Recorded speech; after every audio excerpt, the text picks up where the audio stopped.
Hey, happy Friday.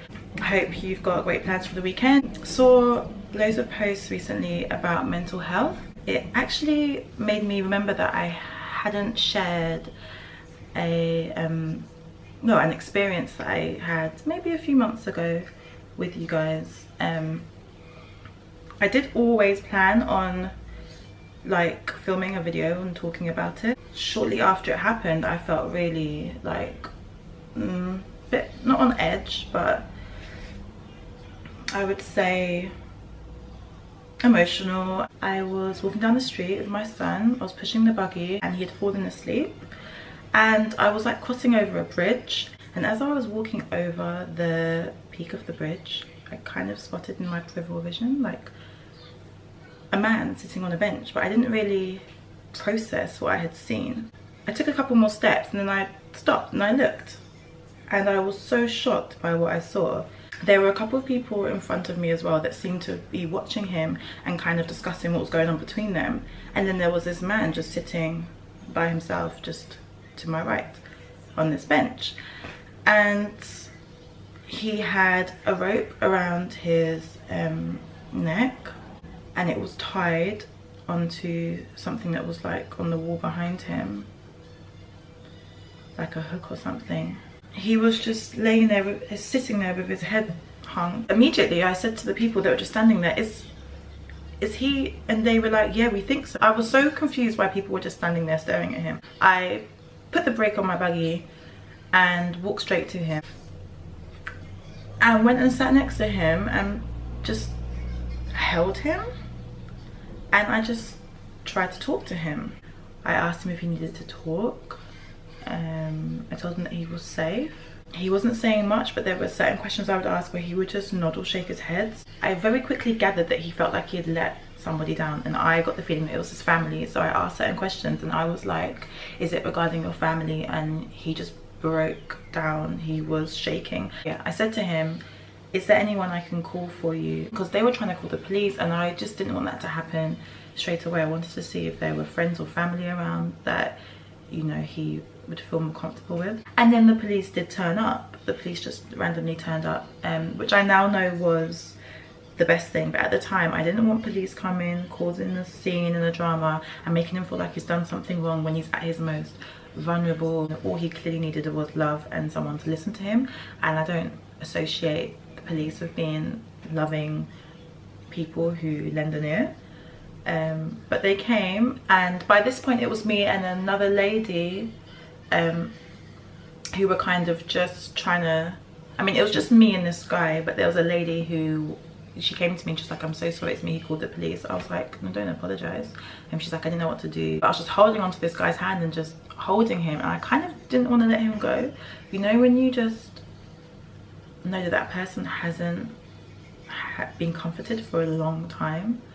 And it was so sad. Oh yeah, I forgot a major part that was, yeah, emotional. So I eventually managed to take the rope from around his neck. At first he kind of resisted. Just tried to offer him words of comfort and remind him how important he is. Eventually the rope came off, but I could see like there were pills in his bag. So I was asking if he had taken any. He said no, but I wasn't sure if that was true. They eventually like took him into the car. I was like, why are you taking him into the car? They were like, well, we need to try and get hold of his family. If his family can't move, we can't contact them, he's gonna have to go to hospital and he's gonna be sectioned. But me and this lady kind of sat on this bench, and this is what's also really beautiful, is that during such a traumatic time, strangers were like brought together and we connected, because I was like, I'm not going anywhere, I'm waiting to see if his family are contacted. If they're not, I'm going to go to the hospital with him. So me and this lady started talking, and she started opening up to me about her mother and just how precious life is.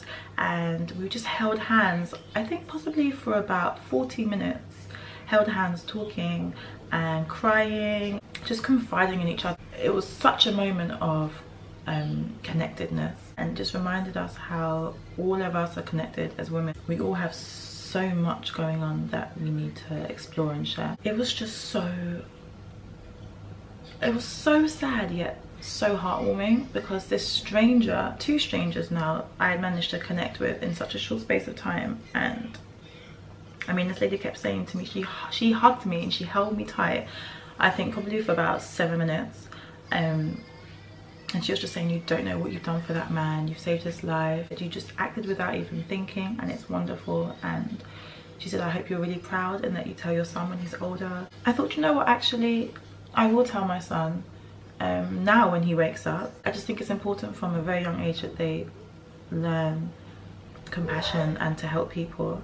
And we just had this really lovely moment, and words aren't going to explain or allow me to relive the experience in a way where I can really paint the picture for you, but it was really surreal to be sitting on the top of this bridge, you know, people passing by, but it's like everything just stood still whilst we held hands, and sometimes we were just silent, sometimes we hugged. So anyway, eventually the police came back over and said that his family were around. Well, basically they said it's money troubles, which I kind of gathered. He feels like he's let his family down, and this is another thing that hit me hard, because, you know, I think the suicide rate amongst men is just ridiculously high.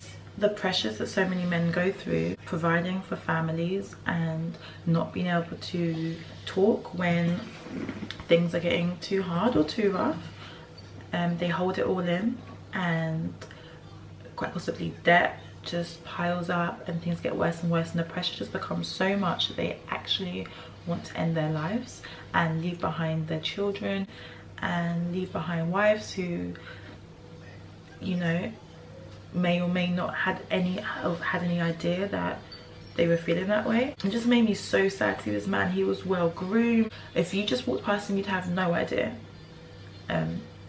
which again just shows that mental health doesn't look a certain way, depression doesn't look a certain way. If you're experiencing it, you may possibly be able to spot the signs, but quite often you won't be able to. It just hit home how important it is to really check in with people. Sometimes it's the people closest to us that we often overlook any symptoms or any signs, because we're just not thinking like that, you know.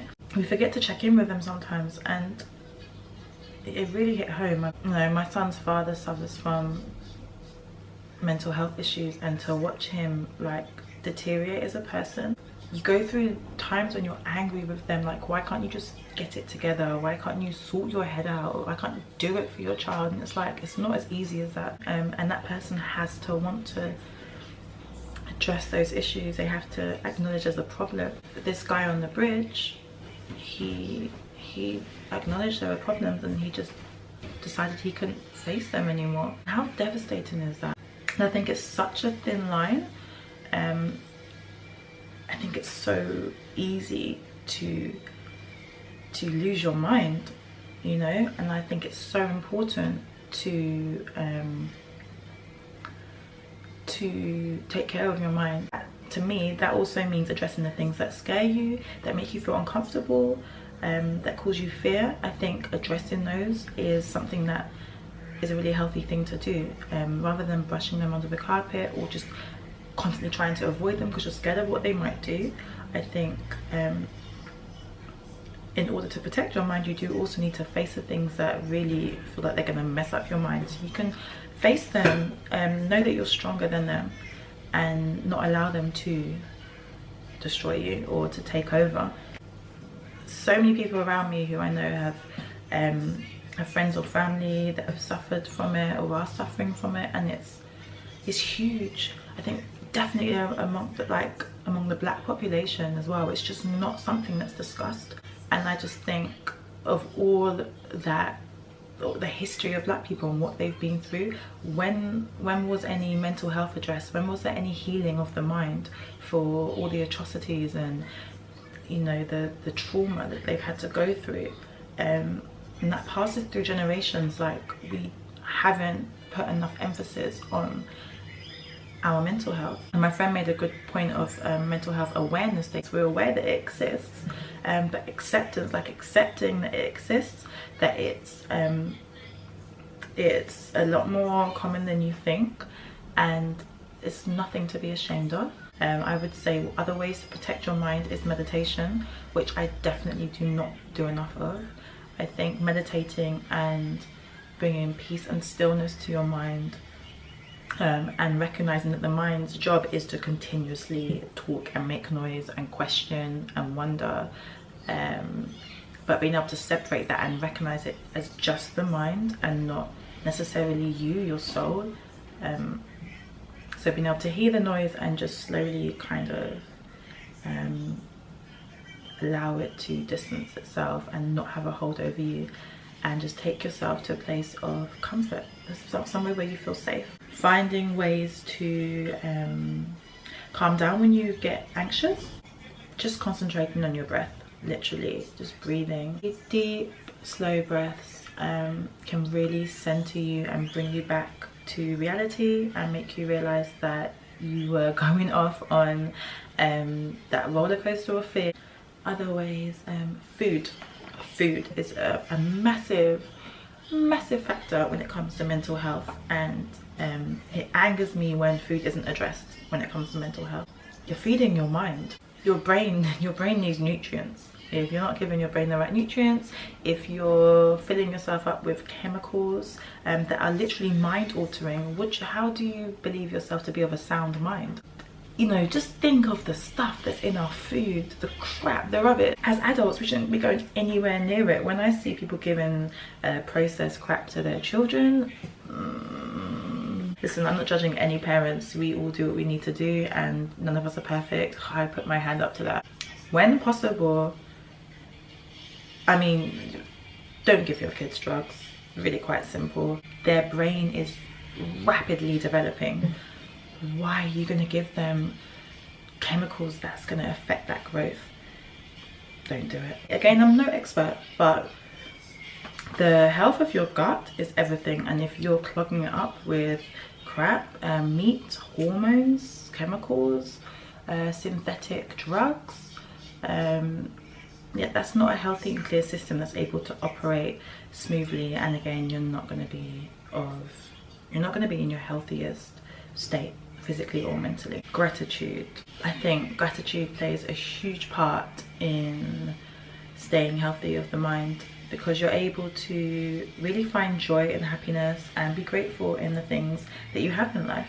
When you're grateful for the things that you have, when you find joy and happiness in them, you can use that happiness to carry you through life and to keep going and to find another reason to put that next step forward, and keep your head up.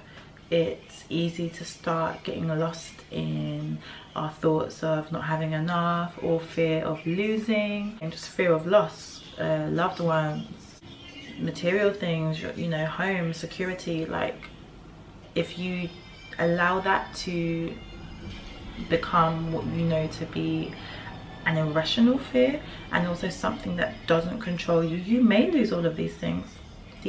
Life does happen, you may lose these things, but you also may not, and you could also be happy and have an amazing life.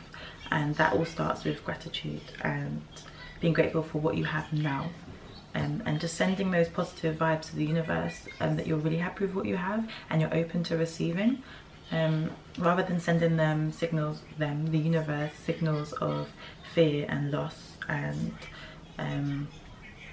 anxiety, depression, all of those things. The universe will literally just send you more of that. So I would say gratitude is another way to really preserve your mental health and to really take care of your mind. So yeah, that's basically it. I just wanted to share with you the story, despite it being about somebody's pain, it really reminded me about the importance of togetherness, and it hit home for me. Yeah, I hope you enjoyed this video, and if you have anything you want to talk about, or any questions, then feel free. You know where I am. Love and light.